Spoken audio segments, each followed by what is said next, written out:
And today we're going to Perlan na. And it's just set to say, tsempohan namin yung bad weather. Sa lahat ng Aurora Tour. So hindi lang kami, so entire agency conducting the Northern Light Tour, they've canceled everything for today and tonight, and tomorrow we don't know if we will have a chance of a good weather. Pero bukas din naman we will have a special tour whole day, so di namin alam kung may time pa kami na magkaroon ng makakita ng Aurora Tour. As in talagang ang lakas ng hangin, sobra. So i-enjoy na lang namin kung ano yung tour namin bukas. Sana hindi rin makancel. Ayan, nalilito na kami kung saan dyan ang daanan papunta sa Perlan. And ang Perlan, 6 o'clock lang. Full of snow, ang ganda siya. And right at that corner, yan ang aming ang aming hotel.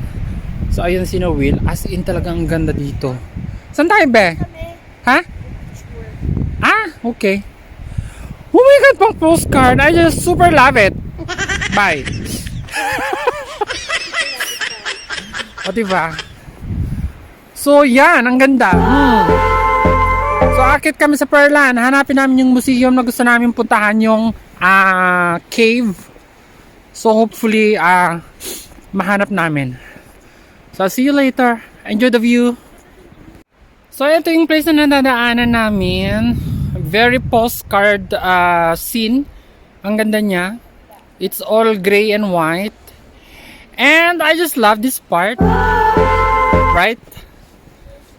Ang ganda ng chair with the stunning background ng stone. Super love it. So this is the view of the whole Reykjavik city. So andun yung ocean, as you can see. And those colorful two green buildings, diyan kami naka-stay. And that's the other part. Okay. So nasa isang bundok kami ngayon. So this is it. Until 6 o'clock lang yung opening time. So sana makahabol kami. Ay, lakas ng hangin. Oh my god. Ang lamig. So naririnig. Pag hindi kayo magano yung gloves, as talagang na ma-freeze yung ang inyong kamay. So yun. So this information is composed of 4 thermal container, and then on top of it is a interactive museum. So nasa observation deck tayo ngayon sa pinaka-tuktok, which is the 5th floor ng Perlan. And we're just going to dine in for a while, and then meron naman kaming full access dito sa museum. So kumain muna kami para may lakas. And then mamaya maglibot kami kasi it's really a very very bad weather sa labas. Kakagulo kami sa kanina pag-order. As in sobrang nakakalito yung yung pera nila dito. And it always comes in yung papel. Usually 5,000, 10,000, 1,000 ganun. So, ayun, ang sakit sa ulo. Yun lang. Tapos yung chances na makakita kami ng Aurora, hindi namin alam. So for now, kain muna kami. Ciao! Gutom ang mga bakla. Di ba? Preference fries lang kami sa fish and chips pala. Tapos kumuha lang kami ng pizza para naman mabusog kami. Kasi, oh my god, nakakagulat talaga dito sa price. As in.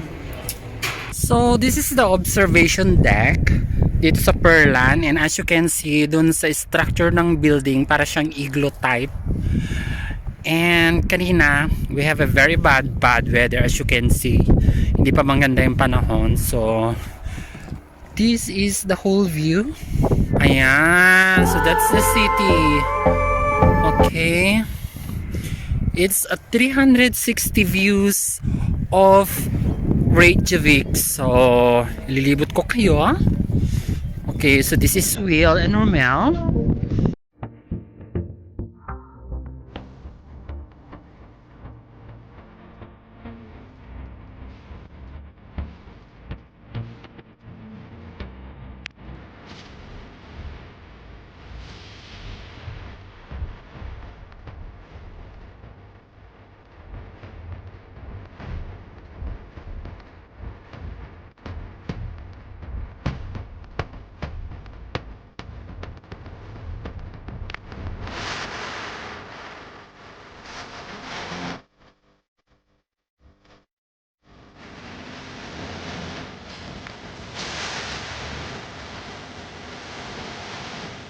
we are on the ice cave panel now here in Perlan. So this is made up of 100 meters ice cave.